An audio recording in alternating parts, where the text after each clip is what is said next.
Para declarar voto, presidente. Para declarar o voto, presidente.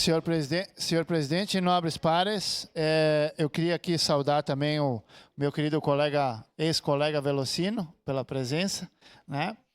E o que eu queria dizer aqui, senhor presidente, neste momento, é algo que vem acontecendo no decorrer do tempo, inclusive nas outras legislações. O que acontece? A imprensa ela é muito astuta. Ela belisca falas que a gente faz aqui para ter mais movimentação nas suas redes de imprensa, né? Ela não busca a matéria em si ou a fala completa do vereador. Ela busca aquilo que lhe interessa para criar polêmica, tá?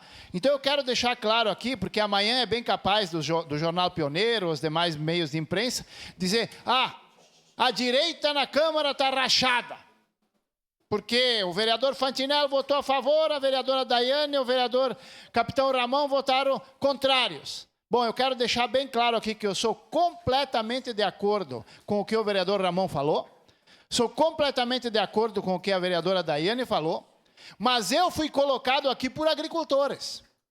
E tudo que vier para essa casa aqui, com a finalidade de favorecer o agronegócio e o pequeno agricultor, eu serei favorável. Ponto. Essa é a explicação. Aqui não tem racha nenhum.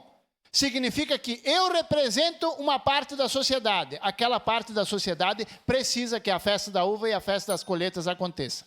E por isso eu serei favorável a eles. Não que eu seja contrário à colocação dos meus colegas, porque eles estão cobertos de razão que precisa sim as coisas ser bem mais esclarecidas. Votarei sim, senhor presidente.